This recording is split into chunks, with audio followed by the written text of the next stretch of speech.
بسم الله الرحمن الرحیم. هندسه 11 ټولګي. په فضا کې متوازي مستقیمونه. دوه مستقیمونو ته هغه وخت موازي ویلی شو چې په یوه مستوي کې واقع وي او هیڅ مشترک نقطه ونه لري. په شکل کې لیدل کېږي. د مشترکې نقطې نشتوالی په فضا کې د دوه مستقیمونو د موازیتوب د تشخیص لپاره کفایت نه کوي، ځکه چې متنافر دوه مستقیمونه هیڅ مشترکې نقطه نه لري مګر یو د بل سره موازي هم نشي ویلی چې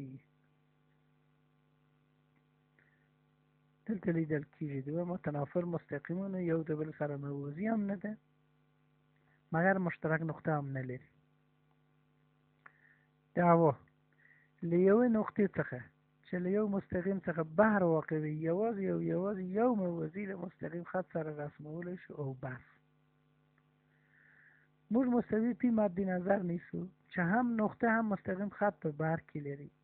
د دې ځای نه واضح لیدل کېږي چې د دغه نقطه څخه یوازې یو مستقیم و دغه اول مستقیم ته رسم کولی شو.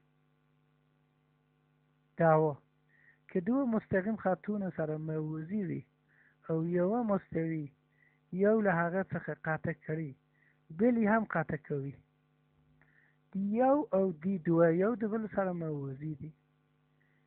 کیو یو مستوي دی چې دا دواړه په بر کې لري. اوس فرض کوو مستوي پی مستقیم دی یو قطع کوي. نو بنابراین وینو چې فاصل مشترک یو مستقیم خط دی چې دی یک قطع کوي، څرنګه چې دی دو د دی یو سره موازي دی لهذا دغه مشترک فاصل دی دو هم قطع کوي. نو دا فاصل مشترک د دواړو پی او کیو ده، بنابراین مستقیم پی مستقیم دی دو هم قطع کوي.